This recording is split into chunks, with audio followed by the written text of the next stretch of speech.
hopefully guys can do the job. And that consistency, you hope, will get some momentum within the performances, should we say? Yeah, absolutely. I mean, it's a long time since all of us have played T20, so we're sort of learning every game, and we got better from the first game, and hopefully we get a little bit better this game as well. No doubt the memories of last year here in the T20 are still fairly vivid for some. Yeah, absolutely. I mean, good display last year, and it's always a bit of a cracker down here, so hopefully we can put on a good display. Well, enjoy yourself this afternoon. Cheers, Thanks for your you. time. So Sam, North East looking forward to the game. Simon Harmer's coin toss account now is in deficit. It reads 1-1, lost 2. Here's what the Essex Eagles captain said about the coin toss and his team selection.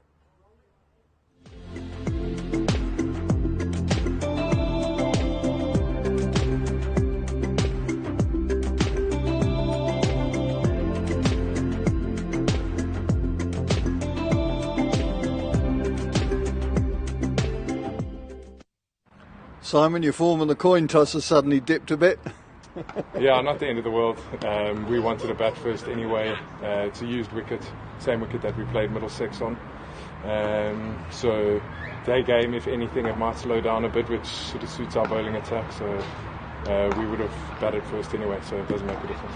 The only change at the Oval was in your bowling attack when Aaron Nijar came in for Aaron Beard. Any changes today? No, same team as the Oval, on a used wicket. Nij bowled really nicely at the Oval on Sunday, so yeah, we're going to go with 2 spinners, 2 seamers and a bag of all sorts, which worked really well at the Oval.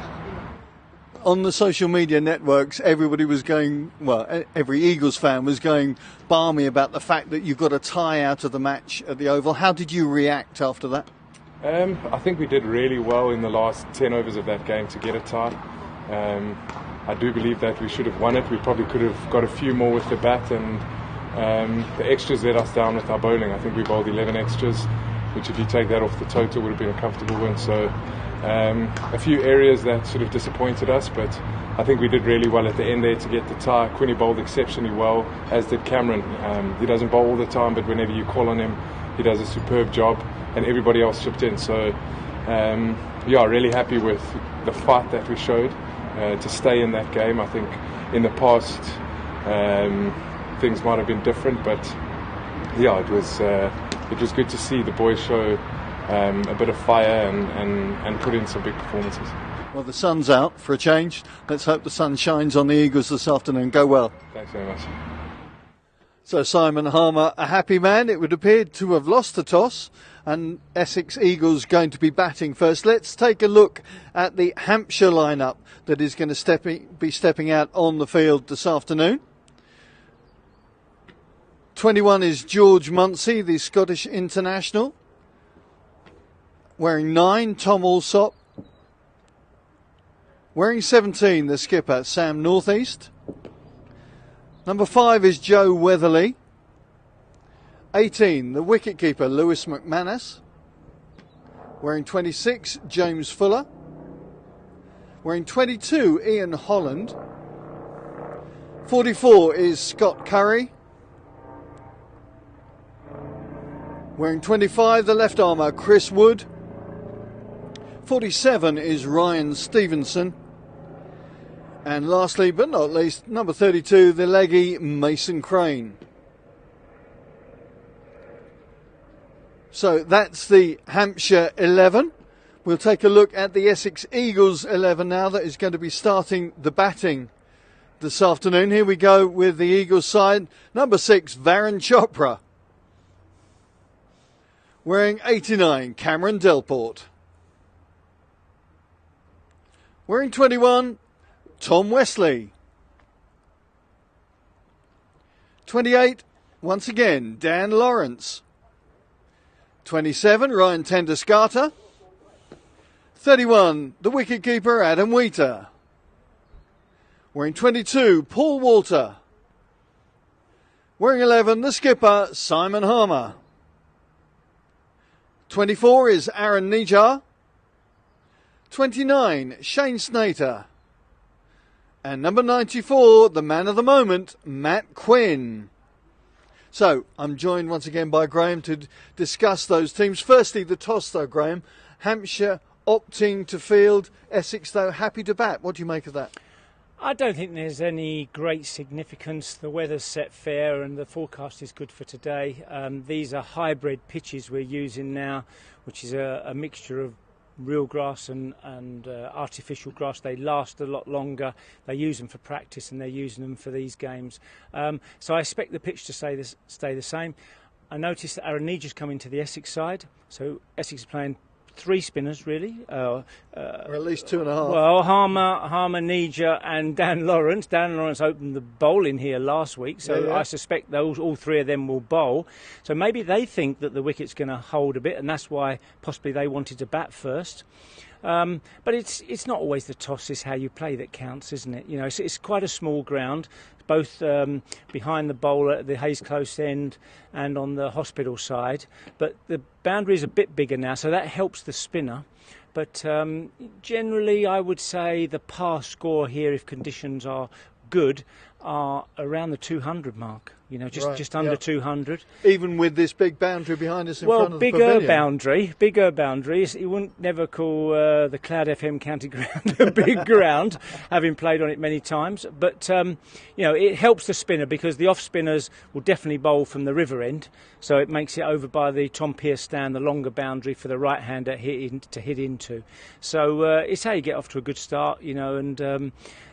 Hampshire obviously think that they can restrict Essex, but we've got to make Essex. The Eagles have got to make a solid foundation, have wickets in hand, so they can launch an assault as the innings progresses. I was going to highlight one Eagles player, and that's in fact a left-hander, Paul Walter, whose value with bat and ball seems to be becoming more valuable the more we see him this season. He really seems to be finding his feet. Yes, I mean, I've seen him over the last few years, and he's been up and down. He came in 2 or 3 years ago, bowled quite quickly, and looks an exciting prospect at 6'7" or whatever he is, or 6'8". And you think, you know, this boy could be really exciting. And I think he settled down a bit, and it didn't quite happen for him. And he's had some, you know, lower moments, I think. But I was very impressed when he was put into the Bob Willis Trophy side, and he acquitted himself quite well. He opened in the last game. And I think he got 40, 30 and 40 in the 3 innings he's played. And, he looked composed. He's obviously a good striker of the ball. In second team cricket, he opens the batting in all forms of the cricket. So he's got lots of runs. His bowling's been a little bit, I'd say, lacks confidence, but he obviously must have bowled quite well at the Kia Oval the other day. Yeah. And they're persevering. And I think with young players, as we said earlier, you've got to back them. And the captain has got to back them. And I'm pleased that, you know, the Eagles are persevering with him. Well, the bell's just gone. A quick word, who's going to win and roughly by how many? Come on, Gooch, get your pocket money out. We've got an easier question. Look, it's always a tight game here. It can be because it can be a high-scoring game. But I've got to back the Eagles, haven't I? I can't go against my team, especially Hampshire. But you know, we need to get off to a good start. We've got 2 experienced players in one-day T20 cricket. Delport, Chopra has had a great record, got 300s in the 50-over competition last year. So if we get off to a good start, it's got to be the Eagles. Right, teams are on the way out. Quick ad break while we get ourselves seated. Get yourself comfortable. It promises to be a fascinating game. Vitality Blast, Essex Eagles against Hampshire.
Here we go, getting set for round 3 of the 2020 Vitality Blast.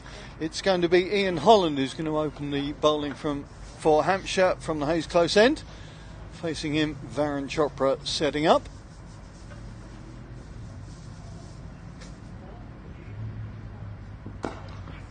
Good confident start from the Essex right-hander. Ian Holland, actually born in Wisconsin, USA. Don't get many American internationals or American Eagles internationals, I suppose.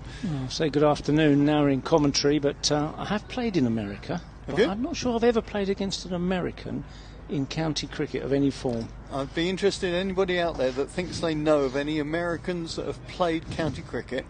Please try and get hold of us on Twitter using the hashtag EaglesLive, or indeed on email matchday@essexcricket.org.uk. Delport. Well, he wafts at that one, and the memories of last year when he got a golden duck thankfully have passed now 12 months' time. Well, not many players in T20 cricket leave the ball, I'm afraid. You have to play a shot at it. Just going back to the American thing, there's been quite a few Canadians who've played in county cricket. Yeah, I think so, definitely. Right, that's got everybody thinking out there now, trying to get their list of Canadian cricketers.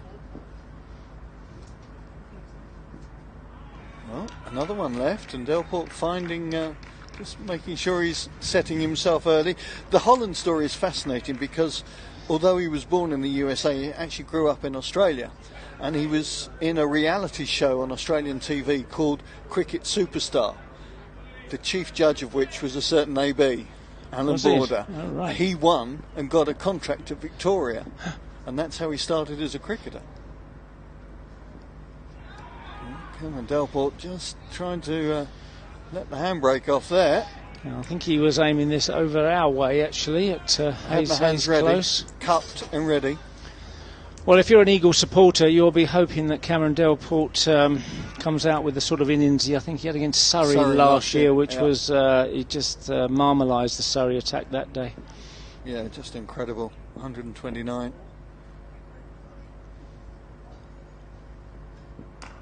He gets hold of that one, and that disappears out to the cover boundary. 4 ball on the board for Delport and for Essex. Cracked a couple of balls, of course, in that Middlesex game before we had to disappear. Yeah, he looked well set in that, didn't he? Yes, Paul. Sorry, I haven't introduced you. How are you, mate? Good to see you. Simon. Yeah, just, welcome to Graham as well. Yeah, it's early days, but he did look well set in that Middlesex game. And it's all the question with Delport, isn't it? If he puts back to ball, watch out the boundaries.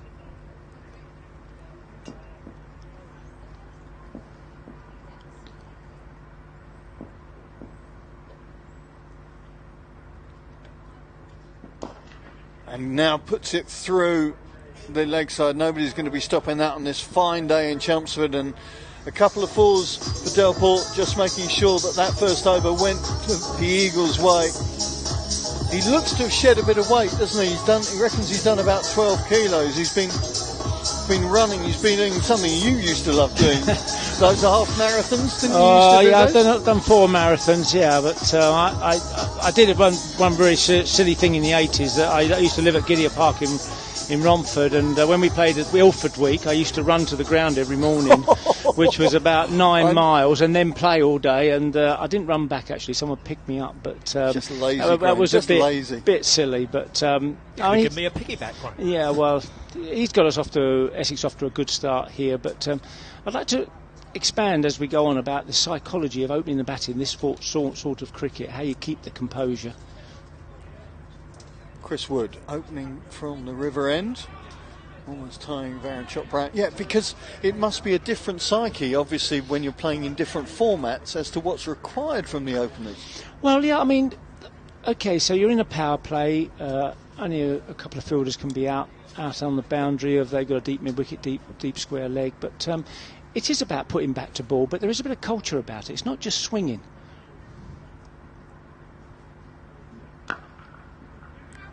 That was a pull from Chopra that came off the toe end of his bat there.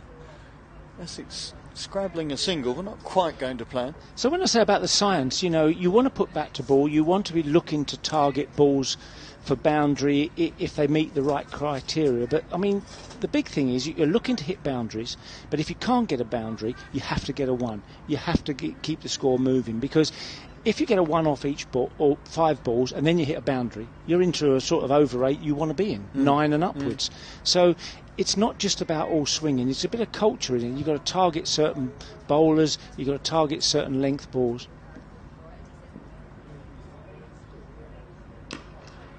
Delport solidly onto that front foot already. And what you're inferring is that opening batsmen are far more cultured than anybody else in the team. No, not at all, because, you know, when, I mean, even in 50 over cricket, 40 over cricket we used to play, I mean, Paul used to watch a lot of that as well. You know, it's about getting your side off to a good start, and it's about scoring off every ball.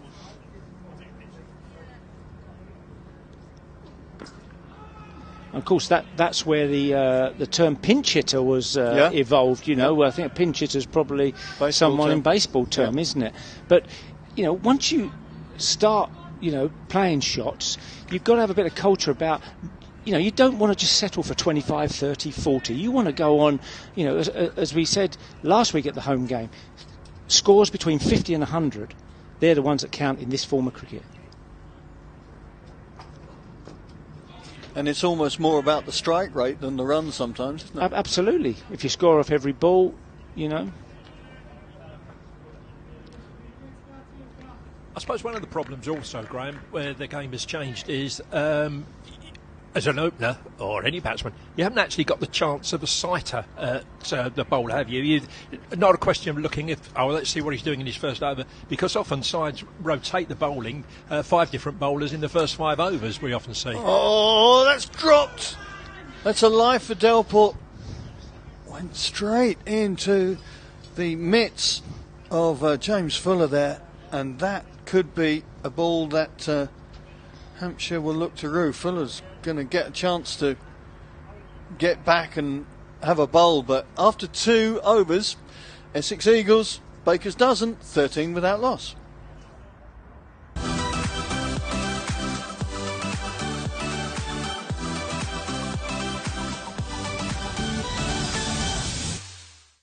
Well, Graham, you have to say that was a fairly straightforward chance. That is a dolly at this level. You can say that. I'm not allowed to, but you can.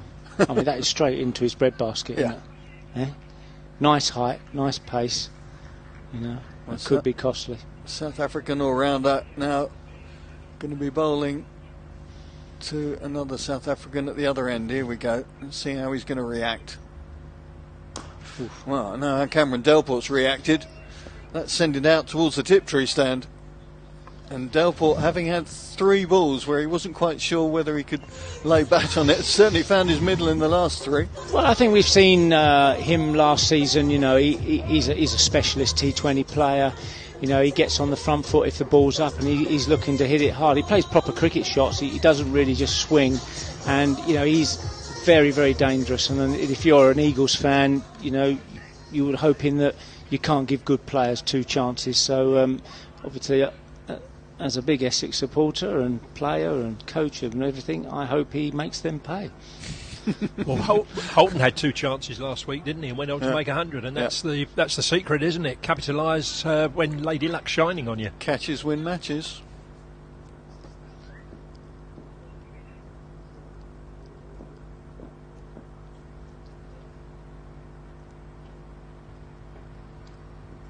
It's a good comeback from Fuller there.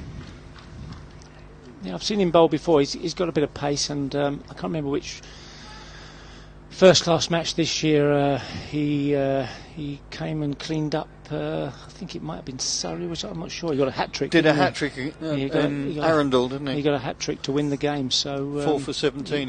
He would be full of a bit of confidence.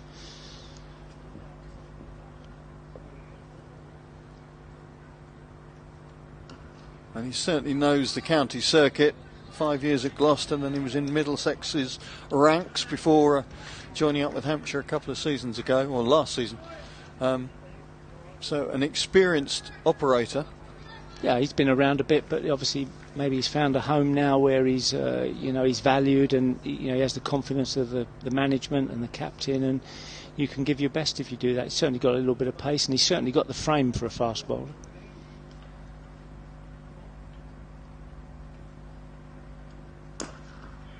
Delport just mistiming that, but picking up the single. Yeah, full of with the bat as well. He had quite a performance on Sunday. 53 not out off 40 balls. Hit 5 sixes, so a more than useful operator in that middle order for Hampshire. Yeah, I mean, looking down their team sheet, there's not a lot of names, household names for if you're outside of Hampshire, that's for sure.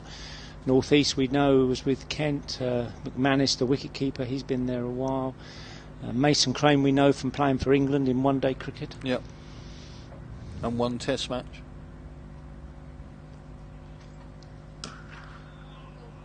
Chopra swings it through.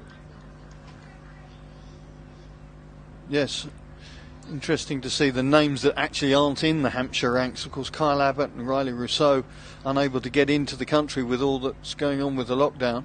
But then you've got the likes of Liam Dawson is out, James Vince waiting for the birth of his second child. We hope the Vince family, if you're listening and watching, we hope everything's going well for you.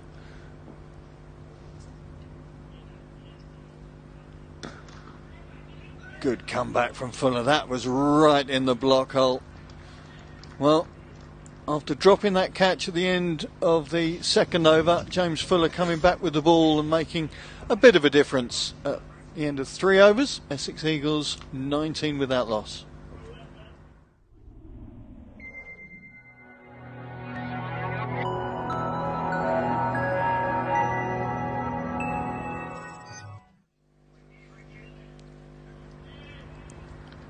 Mentioning Kyle Abbott, he was actually in the same estate as Cameron Delport through the lockdown, and they were running mates, I'm told.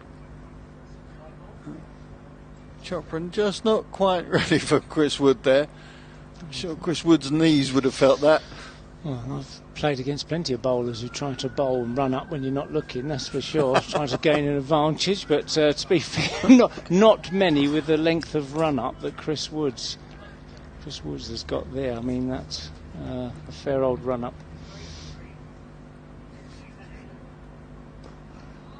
Chopra just using his feet a little to change the length that Wood was expecting to bowl. I mentioned Wood's knees, and he's announced in March that he's going to retire from the red ball game and just play the limited overs format just because of his knees have taken such a toll. Yeah, I think that's something that happens nowadays. I mean, you've got the pressure of just playing one-day franchise cricket, potentially in different places because of the money and also longevity. I'm talking about Delport, and you rightly said, Graham, that he's a T20 specialist. When I was looking back through the record books, and Ryan Tenduscarter, who you brought here to Essex, has had 15 teams in the last 10 years. You look, though, at Cameron Delport, he's played for 11 teams since the beginning of 2018.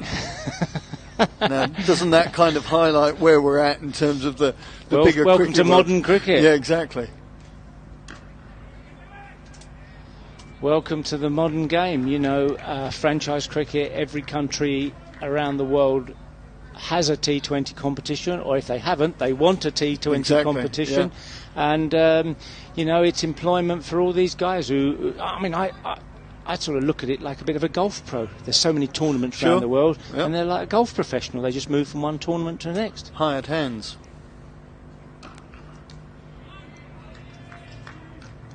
Delport just trying to work that straight, but Wood, he's a tall man, big man, quite athletic.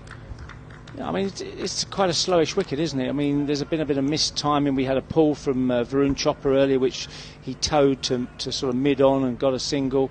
And just got to get the pace of the pitch a little bit. It's not coming on as much as you'd think.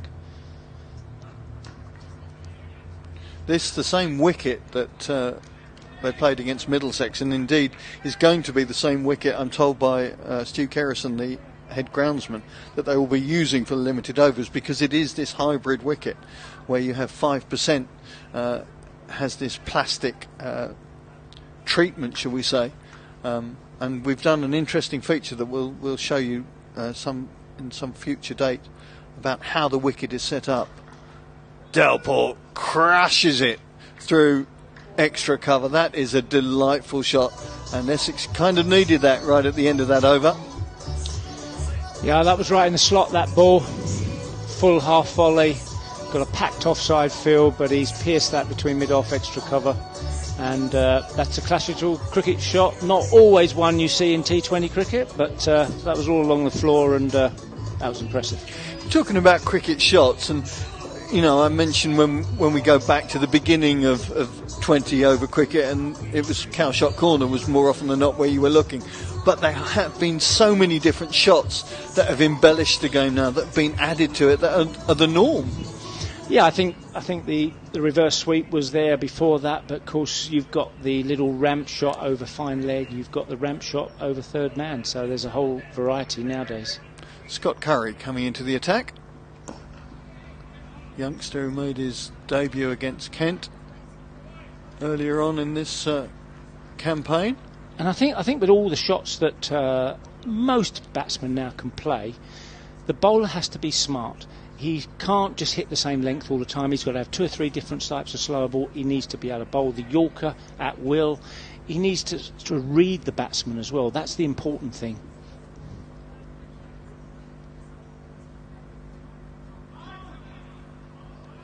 And change of pace is important as well. You don't always have to be the quickest, but you need to have subtle changes of pace, use the crease, all these little things, because you know that the batsman's going to come at you.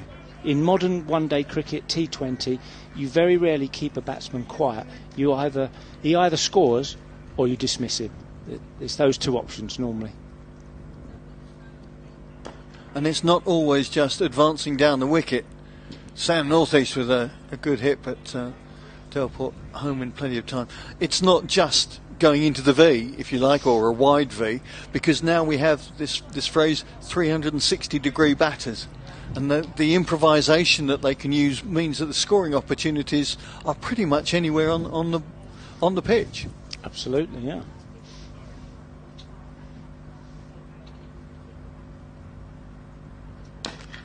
Chopra picks out the fielder. Just didn't middle that and was never going far enough for Varun Chopra. And the first Essex wicket is down.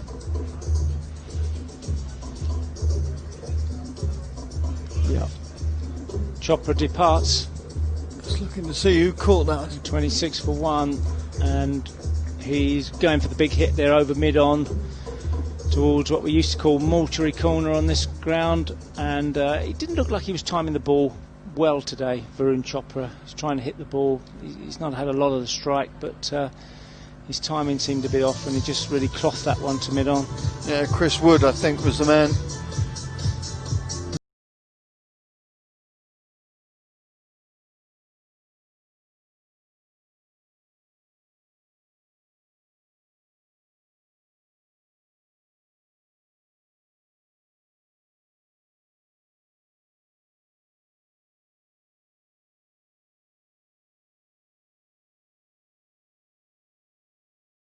Cameron Delport's had most of the strike in this Essex Eagles innings so far. He's had 19 deliveries, whereas Chopra, I think, had 8.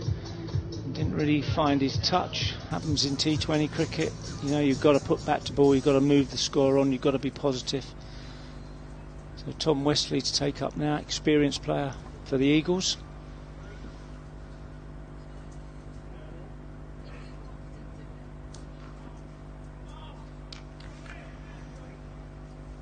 Wesley, of course, the Red Bull captain from this season. So added responsibility and maybe identity within the group. Yeah, I think Tom Westley, although Essex have done very well, winning 3 games out of the 4 in the Bob Willis, his run total has not been as he's liked. Well, that's a good first over from Scott Curry. 1 for 3. His figures reading. Essex Eagles moving on though to 27 for 1 after 5 overs.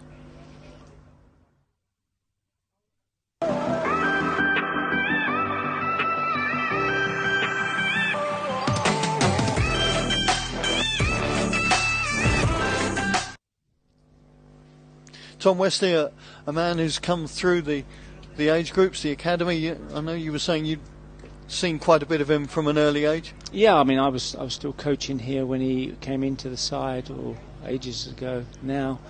And always a talented batsman. Of course, he bowled off spin then, and I'd say it's a little bit disappointment for me that he doesn't continue to try to bowl off spin as well, because I thought he was a really reasonable off spin bowler as well. But as I say, he's been shorter runs in the 4-day format this year, so he'd like to spend time at the crease, and he's more than capable of getting a big score. He averages over 30 in this format. Good fielding there from Curry, making sure that wasn't going through. James Fuller, the bowler from the River End. Yeah, I mean, one good score can set a batsman off. When you're shorter runs, you fret about it a little bit, and you've got to keep believing in yourself, keep doing the right things, keep practicing the same way, and you've got to believe you're going to be successful. So I'm sure if he can spend a little bit of time in the crease, even in this format, that will do him good. Again, Fuller going deep into the crease of Delport. Well, we've seen 2 or 3 now. Fuller's got it right in the block hole there. Good delivery, and that's what I mean as a bowler. You've got to be proactive. You can't be looking just to bowl in the block hole Yorkers if you've been hit a few times. You've got to get it in early, and then you've got to mix it up with the slower balls and then the slower bounce and change your pace. And he looks like he has pretty good variety to me. Dropping short, and Delport capitalising on that. Delport, Paul, looks to be in very good form very early, doesn't he? He does, certainly, Simon. And 24 not out, 5 boundaries in that, and that says everything about Cameron Delport, doesn't he? Always looking for the boundary. But credit to the Hampshire bowlers, because they have restricted him this afternoon with good line and lengths. They're keeping him very much so on the back foot, as Graham said there, some Yorker length balls, which is just making him think a little bit. I still don't think he's got the timing quite right yet.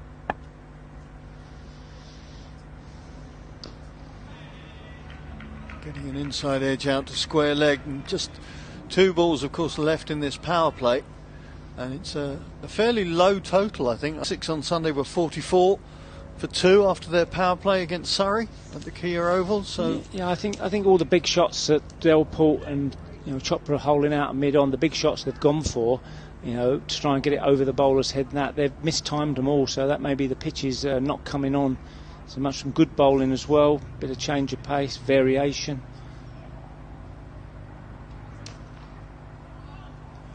One thing you note here is that both mid-off and mid-on, and most of the Hampshire fielders are quite deep in the ring. They're conceding 1 a ball. They're quite happy to concede 1.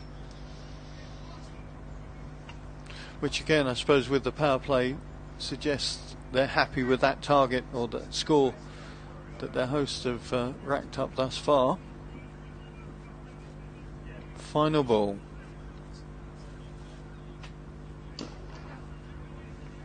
Again, Delport on the drive, but again, just not quite middling it, and a dot ball from the final ball from Fuller. And Hampshire will be more than happy with their lot right now. The power play is done, and Essex Eagles have got 34 for the loss of Varun Chopra.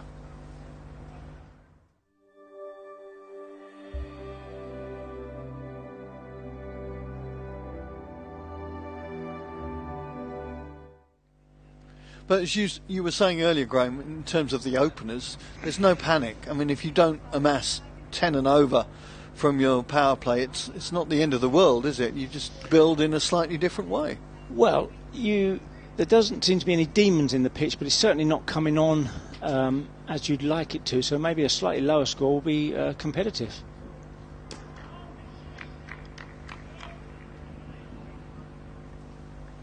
Well, they'll certainly be hoping for more than 143, I would suggest.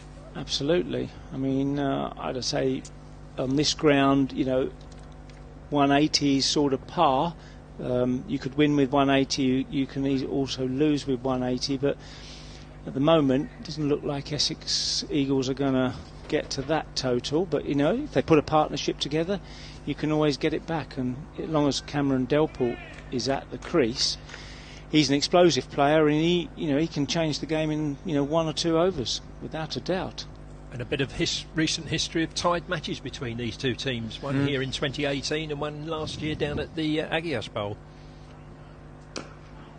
Good bowling from Curry, keeping Delport tight. They're going to try and get the second, and they do well to run that second, but that's good bowling from the young bowler, just not allowing Delport to open his arms or his chest on that occasion. Yeah, very good bowling from Scott Curry. I read a little bit about him. He's from Poole in Dorset and come through club cricket, and he's acquitted himself very well here. He's used a bit of change of pace. He's hit the deck short of a length, and he's mixed it up well.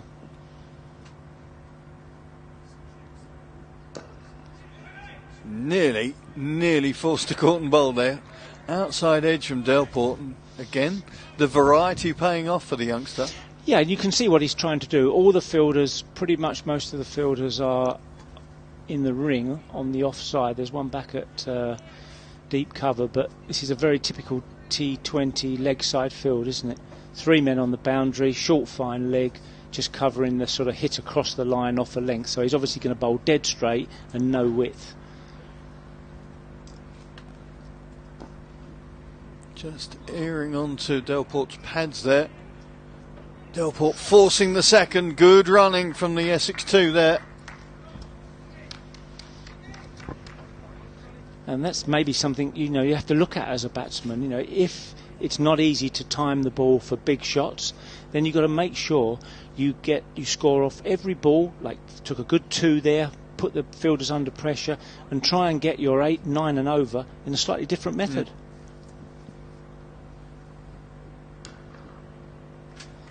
We talk about the bowling and the batting. Do you find a difference in the way that batsmen are running between the wickets? Because that, of course, is critical. If you're not hitting the boundaries, you've got to pick up runs as quickly as possible elsewhere. Absolutely. I mean, I think you certainly in one-day cricket have to back up as a non-striker a lot further. Take the chance of them hitting that ball back down the wicket, possible run out, but you must back up as a partner. Wesley picks up that single from there, and that's another good over from Scott Curry. 1 for 10 off his 2 overs thus far. Essex Eagles slowly moving the board up to 41 for 1 at the end of the 7th over.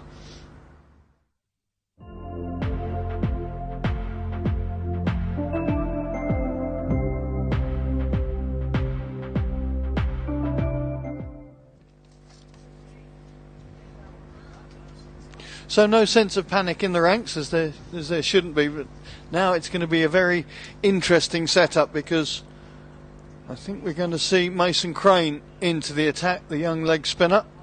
As Graham mentioned, he's played a couple of T20 games for England back in 2017, played 1 test match, wasn't one that he particularly wanted to remember, out in Sydney. 1 for 193 is not really the stats that you probably want to harbour on, but he's better than that. He's got plenty of talent. Had a stress fracture of his back a couple of years ago that kept him out, but thankfully now fit and able to go. Wesley dispatches him through wide mid-off. No chance of a second there. Yeah, I mean, leg spin, wrist spin is all the rage in T20 cricket and one-day cricket, because they just have a little bit of mystery about them, don't they? You're going to bowl the googly, the flipper, the leg spinner, and the batsman just has to think that split second longer before he can set himself. The interesting thing here for me is he's bowling from the river end, and Delport will be hitting towards the shorter boundary where the scoreboard is.